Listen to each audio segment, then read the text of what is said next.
All right, so what we're going to do here is we're going to have a list of box IDs, which is a string of letters, and we're going to find two numbers. We're going to count the number of box IDs that contain exactly 2 of a letter, and then count the number that contain exactly 3 of a letter. So we've got some examples here. So I'm going to, if I try this one, copy, and I say this is going to be test cases.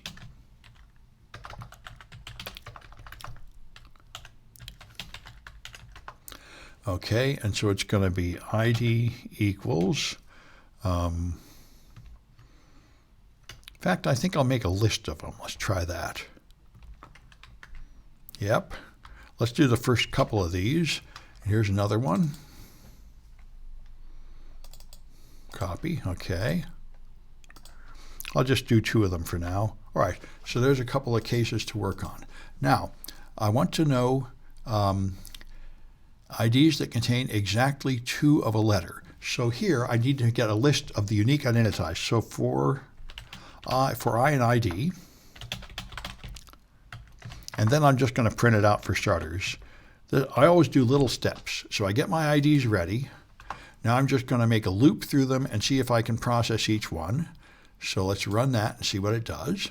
It's going to have to connect to my container, my effective virtual machine here. And I think I can move this up a bit. There, it's done. Okay, so now I have the first ID and the second ID. Okay, so now I have I. Now, I need to make a list of the unique values in I, and one way to do that is unique is a set of I. There. And if I print uniques here, I can see if that worked. And I think it does. We're going to try it. Run that. Yeah, so here's A, B, C, D, E, F, and they're all different, so they're all not in any particular order, but A, B, C, D, E, F, there they are. This has only A, B, and C, and there they are. So the uniques here are the unique values. So now I can use that. For each one of these, I can set count. I'm trying to think of the smartest way to do this. Yeah, okay. I can probably do it this way. So let's do 4 U in uniques. All right, and there the AI has guessed what I'm going to do here. I'm going to count how many times that unique appears there, and if it equals 2, then I'm going to say contains 2 equals true. And again, the AI has guessed what I'm doing. And if I count contains 3, then contains 3 equals true. That's what I'm thinking. And for each time, I'd want to set these to false if that is not true. So I'm going to start here with contains. In fact, there, I already guessed what I was going to do with the AI there. So now I'm going to start with variables that are false. And if it has a count of 2, it's true that it contains 2. Here it's true that it contains 3. So that's my plan. So now I'm going to print I, and then I'll put the contains here. Contains 2, contains 3. All right. There, and that should help. Let's see what happens. So this doesn't have a double or a triple. This has a double and a triple, so it looks pretty good.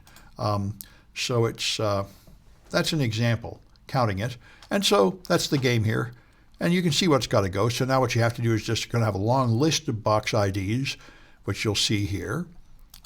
And you have to find out how many of them are in these categories, how many contain doubles, how many contain triples, and multiply them together. So that should get you started on that one. And then in the second half, what you got to do is find 2 boxes which have IDs that differ by exactly 1 character. So if you have these IDs, A, B, C, D, E, and A, X, C, Y, E are close, but they change. There's 2 things that are different. The B changed to an X, and the G changed to a Y, so that's no good. You have to find 2 things that differ only by 1 character. And it looks like F, G, H, I, J, F, G, U, I, G. I hear the H changes into a U. So it's these 2. The F, G, H, I, G and the F, G, U, I, J is the pair that works. So that's the, and then you find the letters they have in common, and that's the answer. So the flag is the letters they have in common. Anyway, that's just giving you some practice to look inside strings and compare them and stuff. So that's all I wanted to show you about that one.